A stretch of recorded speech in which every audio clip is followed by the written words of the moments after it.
Y empezamos con los pesos pesados, con aquellos que están dentro de la pirámide y en su parte superior. Y empezamos con el Consejo de Relaciones Exteriores, que con ese nombre parece no decir nada, pero se las trae. El Consejo de Relaciones Exteriores se fundó en Nueva York el 29 de julio de 1921. Se basó en un consejo británico similar que se llamó a sí mismo Real Instituto de Asuntos Internacionales. Ambas organizaciones estaban destinadas a trabajar como afiliadas, en cambio se separaron y se independizaron entre sí.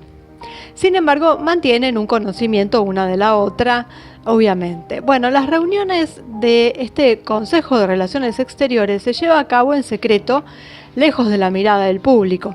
La única forma en que una persona puede convertirse en miembro es mediante invitación. Similar a la Comisión Trilateral, la lista de miembros está disponible para el público. El Consejo publica un periódico llamado Foreign Affairs, que es quizás la publicación más influyente que se imprime. El Consejo de Relaciones Exteriores está ubicado en Harold Pratt House, 58 East de la 68 Street, en la ciudad de Nueva York. Al igual que su contraparte, la Comisión Trilateral, el Consejo de Relaciones Exteriores está compuesto por gente de Wall Street, banqueros internacionales, ejecutivos de fundaciones poderosas, miembros de varios think tanks y otras fundaciones exentas de impuestos, por supuesto. También hay embajadores, presidentes, expresidentes y presidentes actuales de Estados Unidos y secretarios de Estado. Otros miembros incluyen propietarios de conglomerados de medios, así como presidentes y profesores de universidades, incluso jueces federales y de la Corte Suprema y miembros de las Fuerzas Armadas, tanto de la OTAN como del Pentágono, que aparecen en el Consejo de Relaciones Exteriores en la nómina. Algunos dicen que el Consejo de Relaciones Exteriores estaba compuesto casi en su totalidad por personas con cierta relación con J.P. Morgan. En 1927 el Consejo cobró impulso gracias a la financiación procedente de las fundaciones Rockefeller y Carnegie. John Davis fue el presidente fundador de este consejo. No solo era millonario, sino que también era el abogado personal de J.P. Morgan. Los miembros del consejo incluían nombres como Henry Davison, Thomas Thatcher, Harold Sweets, Avril Harriman, John Foster Dulles, Allen Dulles, Thomas Lamont y Paul Cravat. Paul Warburg, el creador de la Reserva Federal, así como Mortimer Schiff, también fueron miembros. También lo fue el socio de J.P. Morgan, Russell Leffingwell, y varios otros socios de la dinastía Morgan. Aunque en su mayoría reservado, se cree que la financiación del Consejo provino de grandes intereses bancarios e intereses financieros como Morgan, Rockefeller, Bernard Baruch, Jacob Schiff, Otto Kahn y Paul Warburg. Hoy los fondos para continuar con el Consejo de Relaciones Exteriores son recibidos por grandes corporaciones como Xerox, General Motors, Bristol Myers, Squibb y Texaco. También hay otras entidades que financian al Consejo, incluidos varios fideicomisos y fondos como el German Marshall Fund, McKnight Foundation, Dillon Fund, Ford Foundation, Andrew Mellon Foundation, Rockefeller Brothers Fund, Star Foundation y Pew Charitable Trust. El Consejo ha creado capítulos juveniles más pequeños que se denominan Comité de Relaciones Exteriores. Los capítulos juniors se reúnen ocasionalmente en cenas. Hay muchas personas que investigaron el Consejo de Relaciones Exteriores. Muchos de ellos están de acuerdo en que el Consejo consta de un núcleo interno y un núcleo externo, y sus diversos think tanks. Los miembros que existen en el núcleo externo simplemente están ahí para distraer a la gente de las motivaciones del núcleo interno. En el núcleo interno se encuentran los comités de dirección y asesores que persiguen la agenda real del Consejo. Al igual que la Comisión Trilateral, el Consejo trata de parecer un comité humanitario para el público. Los informes anuales emitidos por el Consejo en realidad solo consisten en una imagen pública de humo y espejos. En 1993-1994, el informe anual del Consejo declaró que el Consejo de Relaciones Exteriores es una organización sin fines de lucro y no partidista dedicada a mejorar la comprensión de la política exterior de Estados Unidos y los asuntos internacionales a través del intercambio de ideas. El hecho es que lo que están haciendo es ilegal, poco ético, impopular y también es inconstitucional. Y bueno, van a hacer todo lo posible para mantener en secreto sus acciones reales. El Consejo ha sido descrito como un foro inocente para académicos, empresarios y políticos, pero ya vimos quiénes lo conforman y con eso creo que está todo dicho. Bueno, pero se dice que dentro de su cobertura existe realmente un centro de poder que es el punto focal de las decisiones que se toman sobre la política exterior de Estados Unidos. Este poder puede ser desconocido para los miembros del anillo exterior, ya que son solo una fachada para ser vista por el público. Muchos creen que el verdadero objetivo del Consejo es adquirir mercados y consolidar el poder económico de un pequeño número de gigantescas multinacionales controladas por un número muy reducido de empresas bancarias y de inversión controladas por familias bancarias globales. Hay un gobierno invisible operando en Estados Unidos, como ya sabemos. El liderazgo de este gobierno secreto consiste en muy pocos seres humanos siniestros. Y aunque la mayoría de los miembros del Consejo de Relaciones Exteriores son simplemente buscadores de fama, el objetivo final del mismo Consejo es crear un sistema socialista mundial. Para el público, los conocidos y poderosos miembros del Consejo tienen buenas intenciones. Siempre que vea la palabra socialismo, sabrá que se trata de una dictadura tiránica gobernada por grandes conglomerados corporativos y banqueros internacionales. Algunos miembros del Consejo, que son invitados al Consejo simplemente porque tienen un nombre conocido u otras cualidades beneficiosas. Algunos de estos miembros se unen al Consejo sin ser conscientes del propósito real del Consejo. La mayoría de los miembros, sin embargo, tienen opiniones prosocialistas y del gobierno global sin tener un conocimiento real de la nefasta agenda. Los miembros del núcleo interno, sin embargo, no solo conocen la agenda, sino que la fomentan. Durante los primeros 50 años que existió el Consejo de Relaciones Exteriores, ninguno de los magnates de los medios de comunicación lo mencionó. Esto se puede entender sabiendo que el Consejo cuenta con ejecutivos de The New York Times, The Washington Post, Los Angeles Times, la cadena de periódicos Knight, NBC, CBS, Time, Life, Fortune, Business Week, US News y World Report, así como muchas otras organizaciones de medios. No es solo una coincidencia que el Consejo haya permanecido anónimo para el público en general. Las investigaciones del Comité Reece intentaron escudriñar las fundaciones exentas de impuestos que formaban parte del Consejo. Parece que el Consejo de Relaciones Exteriores retiene tanto poder que ni siquiera un comité del Congreso tiene el poder de infiltrarse en las fundaciones que brindan apoyo al Consejo. Fue en 1939 cuando el Consejo de Relaciones Exteriores inició la toma gradual del Departamento de Estado estadounidense. El almirante Chester Ward, quien a su vez fue juez abogado general de la Marina de Estados Unidos, fue miembro del Consejo durante 20 años y afirmó que una vez que los gobernantes del Consejo tomaron una decisión política que sentían que el gobierno de Estados Unidos debería implementar, se puso en práctica todo el poder del Consejo para crear argumentos, tanto intelectuales como emocionales, para apoyar la política. También utilizaron su poder para desacreditar a cualquier oposición política o intelectual.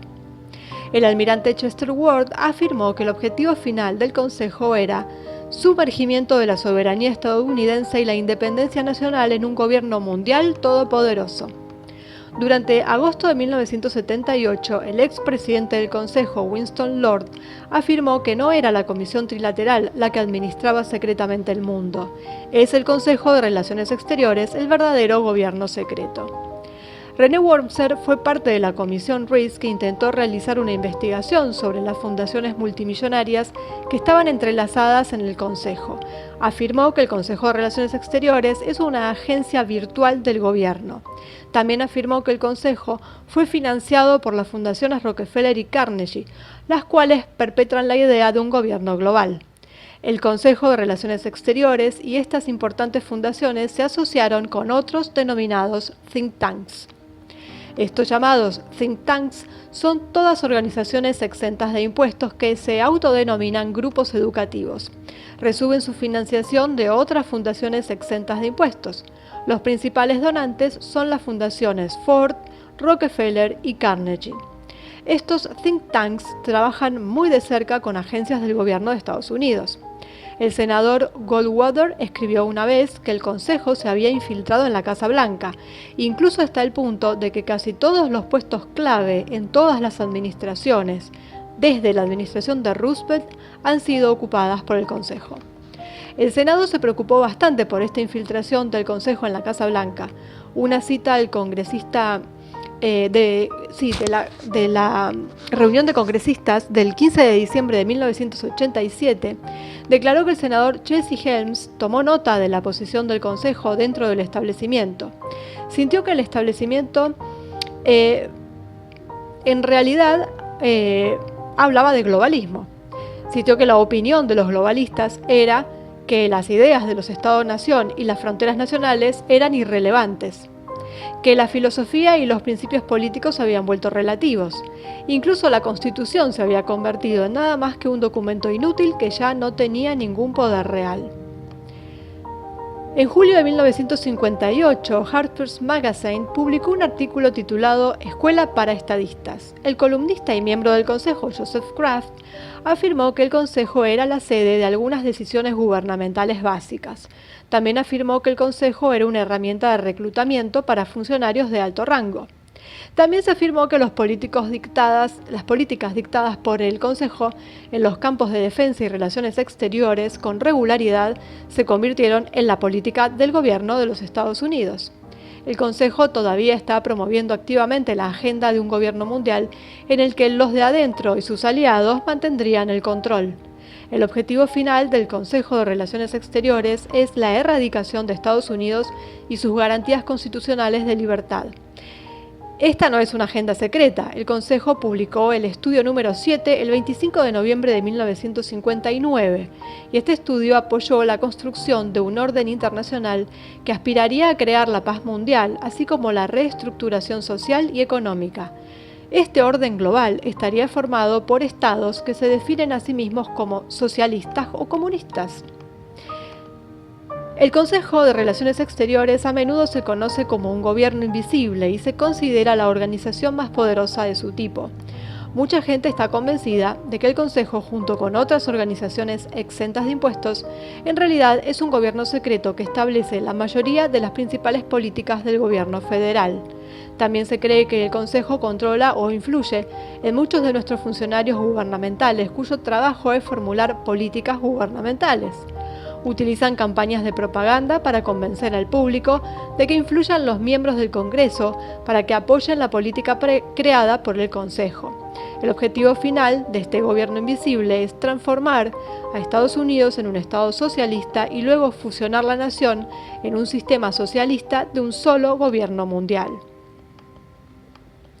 En 1968, el presidente Johnson consultó a sus asesores sobre la guerra de Vietnam. Todos los asesores eran miembros del Consejo de Relaciones Exteriores.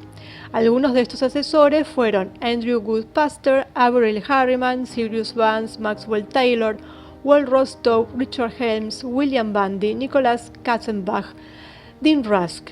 Chet Helms no era miembro del Consejo en ese momento, pero se convirtió en miembro más tarde.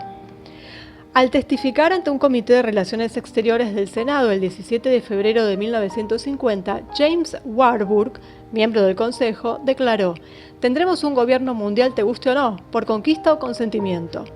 Si alguien revisara los números anteriores del Foreign Affairs, la publicación del Consejo, sería evidente que el Consejo publicó artículos sobre un gobierno mundial muchas veces. Es fácil ver que el Consejo de Relaciones Exteriores apoya la construcción de un gobierno mundial. El Consejo ha impulsado la idea de un gobierno mundial durante décadas. Un artículo publicado en Foreign Affairs en 1974 decía esto de que tendremos un gobierno mundial, te guste o no, por la conquista o el consentimiento. Algunos otros artículos publicados en Foreign Affairs tenían títulos como Hacia la integración europea, Los inicios de la agricultura, Hacia la unidad en África, Hacia una federación del Caribe. No hay mucha gente que esté consciente del propósito real del Consejo. Esta misma verdad es válida para los otros think tanks entrelazados como los Bilderberg y la Comisión Trilateral. Probablemente no haya una persona entre 1000 que pueda identificar al Consejo, aunque probablemente sea la entidad política más poderosa del país.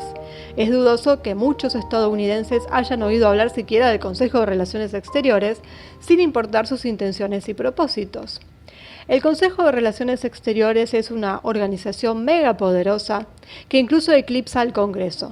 Su financiamiento proviene de fundaciones exentas de impuestos e intenta convencer al público de que actúa por necesidades humanitarias. La agenda real es negar la soberanía nacional e incorporar a Estados Unidos en un gobierno global con sus miembros controlando, que también incluyen a los extremadamente ricos. Parece que el propósito y el objetivo del Consejo es crear un Estado fascista global.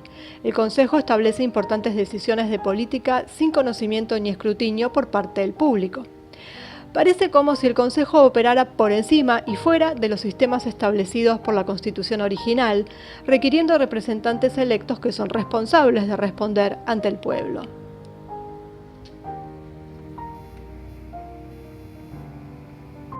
Y a partir de ahora vamos a hablar de muchos organismos de este tipo, que, luchan por el bien de la humanidad, ¿no? Como las fundaciones, pero están dentro de la pirámide, en su parte superior. Eso ya nos dice todo.